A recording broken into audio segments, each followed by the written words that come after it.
کبھی کبھی ایسا ہوتا ہے نا، سب کچھ ٹھیک چل رہا ہوتا ہے، پھر ایک دم سے زندگی ایسے موڑ پر لے آتی ہے جہاں سب کچھ الجھ جاتا ہے، دل بے چین ہو جاتا ہے، دماغ اداس، اور ہر طرف سے لگتا ہے کہ اب کچھ بھی ٹھیک نہیں ہو سکتا۔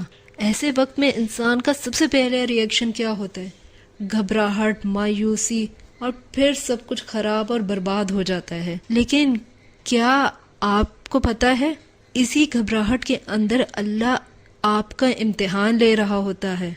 زندگی میں سب سے مشکل چیز مصیبت نہیں ہوتی ہے، بلکہ مصیبت کے وقت اپنا یقین کو زندہ رکھنا ہوتا ہے، اور وہی یقین سب سے بڑا عمل ہے۔ اللہ نے قرآن میں فرمایا ہے، انما العسر یسرا، ہر مشکل کے ساتھ آسانی ہے۔ لیکن ہم انسان کیا کرتے ہیں؟ ہم آسانی ڈھونڈنے کی جگہ گھبراہٹ میں مبتلا ہو جاتے ہیں اور سب کچھ اپنے ہاتھوں سے برباد کر دیتے ہیں۔ دیکھو، جب آپ کا دل گھبراتا ہے نا، تو آپ کے اندر سے دعا کرنے کی طاقت ختم ہو جاتی ہے۔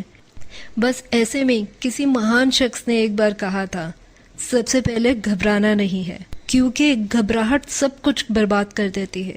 لیکن جب آپ گھبراتے نہیں ہیں تو تب آپ کا دل یقین سے بھرتا ہے، اور آپ اللہ سے دل سے دعا مانگتے ہو، جو کہ سیدھی اللہ تک پہنچتی ہے۔ تھوڑا رک جاؤ، ایک گہری سانس لو، دل سے کہو، یا اللہ، میں نے تجھ پر بھروسہ کیا، میرے اندر سے یہ گھبراہٹ نکال دے، یہ مشکل ہے تو تو اس کا حل نکالنے والا ہے، اور مجھے یقین ہے کہ تو اس کا حل نکالے گا اور مجھے اس مشکل سے بھی باہر نکال دے گا، میرے دل کو سکون عطا کرے گا، بس مجھ سے اس گھبراہٹ کو دور کر دے۔ آپ دیکھو گے وہ سکون جو دنیا کے کسی لفظ میں نہیں ملتا، اللہ آپ کے دل میں اتار دے گا۔ میں نے اپنی زندگی میں کئی ایسے لوگوں کو دیکھا ہے جن کی زندگی الجھ گئی تھی، ہر چیز ٹوٹ پھوٹ کا شکار ہو گئی تھی، لیکن انہوں نے گھبراہٹ کی بجائے اللہ پر یقین رکھا، اور آہستہ آہستہ ان کے لیے راستے کھل گئے۔ ان کے لیے سب راستے بند ہو گئے تھے، لیکن بس انہوں نے اسی فارمولے پہ عمل کیا، اور اپنے اوپر آنے والی مشکل میں سب سے پہلے صبر کیا اور گھبرائے نہیں۔ بس یہی صبر اور یقین ان کو اللہ تک لے گیا، اور اللہ نے ان کو وہ سکون دیا کہ وہ اس مشکل کے وقت سے باہر نکل گئے۔ گھبراہٹ میں انسان وہ بڑی حرکتیں کر جاتا ہے جو وہ نارملی کبھی سوچتا بھی نہیں ہے۔ پریشانی کے حالات میں وہ اپنے معاملات کو مزید خراب کر دیتا ہے، لیکن جب بھی کوئی مشکل آئے اور آپ اس کے اوپر گھبراتے نہیں ہو، تو آپ کا دماغ ایسے کام کرتا ہے کہ آپ فوری طور پہ اس مشکل سے نکل سکتے ہو۔ بس دل میں یقین رکھو کہ آپ کا رب آپ کے ساتھ ہے، کیونکہ وہ نہ سوتا ہے نہ اس کو نیند آتی ہے، وہ تو ہر وقت آپ کے ساتھ ہے۔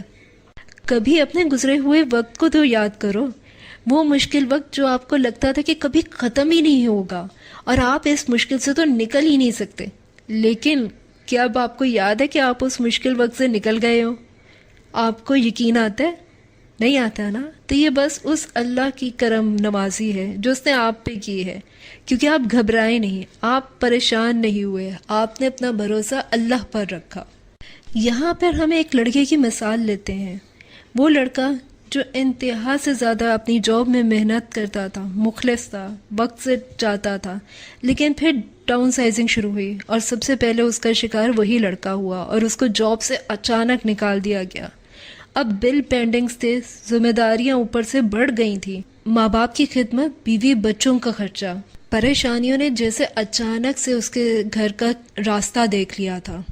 پہلے دن وہ بہت پریشان ہوا، دوسرے دن مزید بے چین ہوا، لیکن تیسرے دن اس نے سوچا کہ اب میں کیا کر سکتا ہوں، یہ مشکل تو مجھ پر آنی تھی تو آ گئی۔ تو بس پھر اس نے ایک ایسا کام کیا جو نارملی انسان نہیں کرتے، اس نے اللہ کا شکر ادا کیا اور یہ کہا کہ اللہ، میں نہیں جانتا کہ اس میں کیا بہتری ہے، پر تو جانتا ہے، اور میں نے یہ معاملہ تیرے سپرد کیا، یا اللہ تو میرے لیے بہتر لکھ دے۔ بس پھر اس کو احساس ہوا کہ شاید یہ وہ وقت ہے کہ جس کے اندر وہ کچھ کر سکتا ہے جو اتنے دنوں سے وہ اگنور پہ لگایا ہوا تھا۔ بس پھر اسے احساس ہوا کہ اس وقت میں وہ سب کچھ کر سکتا ہے جو اس نے اگنور کر دیا تھا ایک جاب کی خاطر۔